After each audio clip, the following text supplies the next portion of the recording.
बार भगवान शंकर और माता पार्वती सृष्टि की यात्रा के लिए निकले। उन्होंने एक साधारण मनुष्य का रूप धारण कर लिया। पार्वती, आप मुझे वचन दीजिए कि आप किसी भी मनुष्य की दुख तकलीफ को देखकर विचलित नहीं होंगी। ठीक है स्वामी, मैं आपको वचन देती हूँ। भगवान शंकर और माता पार्वती चलते चलते एक घर के बाहर रुके। उन्होंने देखा एक सास अपनी बहू को ताने दे रही थी, जिसका मायका ससुराल से बहुत कम हैसियत वाला था। फिर भी माता पिता ने दान दहेज बहुत दिया, लेकिन धनी ससुराल में तो ये सब ऊंट के मुंह में जीरे के समान था। पता नहीं कैसे कंगालों से रिश्ता जोड़ लिया हमने। हमारी तो मती ही मारी गई थी। न दहेज लाई और न ही कोई तीज त्योहार पर तेरे माँ बापू कभी कुछ भिजवाते हैं। माँ जी की तबीयत ठीक नहीं रहती। उनके इलाज में भैया के बहुत पैसे लग गए। माँ जी, बापू आज लेने आ रहे हैं। मैं माँ को मिल लाऊं? बिल्कुल सोचना भी मत। मैं तुझे किसी तीज त्योहार तो क्या, वैसे भी मायके नहीं जाने दूंगी। जाकर अपना काम कर और मायके जाने के बारे में भूल जा। प्रभु, क्या हम इस दुखियारी बहू की मदद नहीं कर सकते? देवी पार्वती, मैंने आपको पहले ही कहा था कि आप धरती वासियों के दुखों को देखकर बिल्कुल भी विचलित नहीं होंगी, पर आप अपना वचन भूल रही हैं। संसार के नियम के अनुसार व्यक्ति को जब पृथ्वी पर भेजा जाता है तो उसे अपने दुखों से स्वयं ही लड़ना पड़ता है। हमारा आशीर्वाद उन्हें दुखों से लड़ने की ताकत प्रदान करता है। बीमार माँ की इच्छा पूरी करने के लिए बहू का मजबूर पिता लेने आता है। समधन जी, बस एक दिन के लिए रानी बिटिया को भेज दीजिए। उसकी माँ बहुत बीमार है, रानी को बहुत याद कर रही है। हाँ, ठीक है, ले जाओ एक दिन के लिए, पर कल दोपहर मोहन को लेने भेजूंगी। माँ जी, मैं समय से आ जाऊंगी, आप इनको भेज देना। सास ने एहसान जताते हुए बहू को मायके भेज दिया। रानी ने जाकर देखा कि उसकी माँ की तबीयत बहुत खराब है और घर के हालात भी बहुत बिगड़ चुके हैं। मालिनी, रानी काफी समय बाद रहने आई है, तुम कुछ उसकी पसंद का ही बना लो।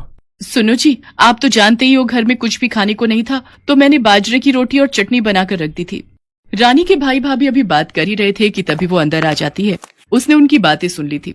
भैया, आपको क्या लगता है कि अब मैं इस घर की कुछ भी नहीं लगती? मैं आज भी इस घर की बेटी हूँ। ये मेरा अपना घर है। भाभी के हाथ की चटनी और बाजरे की रोटी मुझे बहुत पसंद है, कब से नहीं खाई। भाभी, मेरे तो भूख से पेट में चूहे कूद रहे हैं। जल्दी से बाजरे की रोटी और चटनी दे दो। हमारी रानी कितनी सयानी हो गई है, अपने मायके के हालात समझती है।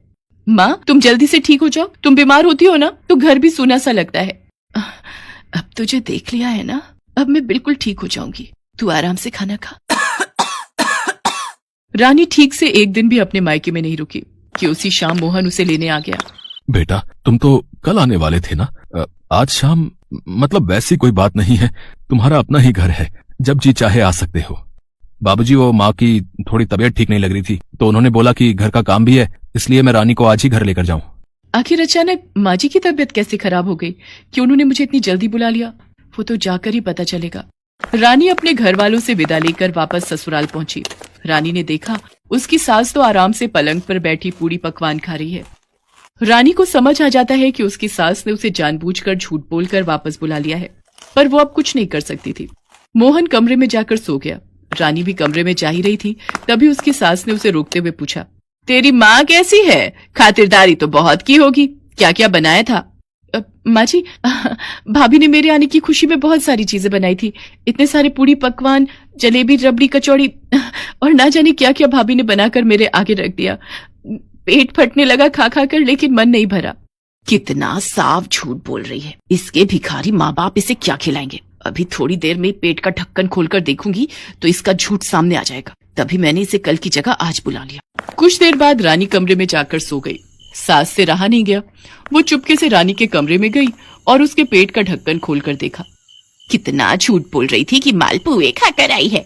इसके पेट में तो बाजरे की रोटी और चटनी के अलावा कुछ है ही नहीं। इसे सुबह बताऊंगी। अगले दिन उठने पर सास रानी को ताना देते हुए बोली, बहू, तू तो बड़ी झूठी निकली। कंगालों की तारीफ कर रही थी, झूठ बोलते शर्म नहीं आती? मैंने तेरे पेट का ढक्कन खोलकर देख लिया था, उसमें सिर्फ बाजरे की रोटी और चटनी थी, और तू कहती कि तेरी भाभी ने तेरे स्वागत में ढेरों पकवान बनाए।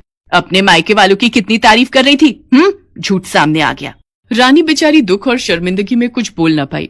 वो भगवान शंकर और माँ पार्वती से बिलक बिलक कर प्रार्थना करने लगी, हे भोले भंडारी, हे पार्वती माँ, ये पेट का ढक्कन हमेशा के लिए बंद कर दो, ताकि मुझ जैसी किसी और गरीब का अपमान ना हो। ये ढक्कन खुला रहेगा तो बार बार मुझ जैसों का अपमान होगा। अब तो हम अपनी भक्त की सहायता कर सकते हैं, क्योंकि उसने हमसे सच्चे हृदय से प्रार्थना की है।